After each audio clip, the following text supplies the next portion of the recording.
एक बार की बात है, एक बार एक किसी राज्य में एक राजा रहा करता था। दर्शकों, वह जो राजा था, उसके कोई पुत्र या पुत्री नहीं हो रही थी। वह राजा निसंतान था, उसके कोई संतान नहीं थी। एक बार उसी राज्य में एक तांत्रिक आया। तांत्रिक ने राजा को आकर के बताया, महाराज, आपके राज्य में यदि कोई छोटे बच्चे की बलि दी जाए तो आपके एक पुत्र की प्राप्ति हो सकती है। दर्शकों, राजा जो था वह उस तांत्रिक की बातों में आ गया।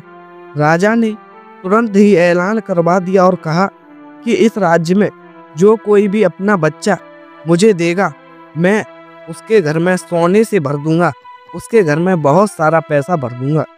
दर्शक बंधु, राजा की इतनी बात सुनकर के सारे जो राज्य वाले थे उन्होंने तो मना कर दिया, लेकिन उन्हीं राज्य वालों में एक व्यक्ति था गरीब। दर्शकों, उसका एक छोटा सा लड़का था। उसने अपने उस लड़के को राजा को देने का निश्चय किया। उसने अपनी पत्नी के साथ सलाह मिलाई और उस बच्चे को उसने उस राजा को दे दिया।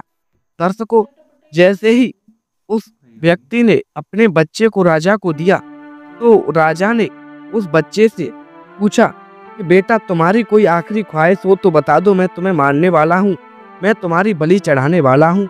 यदि कोई आखिरी इच्छा हो तो बता दो। दर्शक बंधु, लड़का रुका और एकदम से वह जमीन पर बैठ कर के मिट्टी के घर बनाने लगा। वह जो लड़का था उसने जमीन पर मिट्टी के 4 घर बनाए और एकदम से वह जो 4 घर थे उनमें से 3 घर एक एक करके लात मार के वह तीनों घर गिरा दिए। अब मात्र एक घर बचा और उसमें वह लड़का उसके सामने खड़े होकर के विनती करने लगा, हाथ जोड़कर कुछ कहने लगा। एकदम से राजा ने जैसा ही इतना सब कुछ देखा, राजा घबरा गया और सोचने लगा, मुझे लगता है इस लड़के ने कुछ तंत्र विद्या कर दी है। एकदम से राजा लड़के से बोला, हे लड़के, तूने इस मिट्टी के घर में क्या तंत्र विद्या कर दी, मुझे सच सच बता।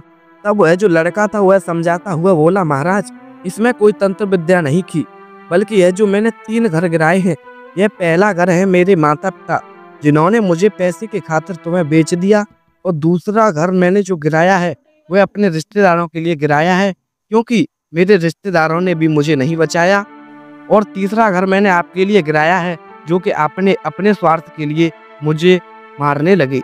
उसको एकदम से राजा जो था वह अचंभित हो गया। उसने लड़के से कहा, तुमने चौथा घर क्यों छोड़ दिया? लड़के ने कहा, मैंने चौथा घर, यह प्रभु का घर है, मैं इसकी विनती कर रहा हूँ। राजा सब कुछ समझ गया और उसने उस लड़के को ही अपनी गोद रख लिया।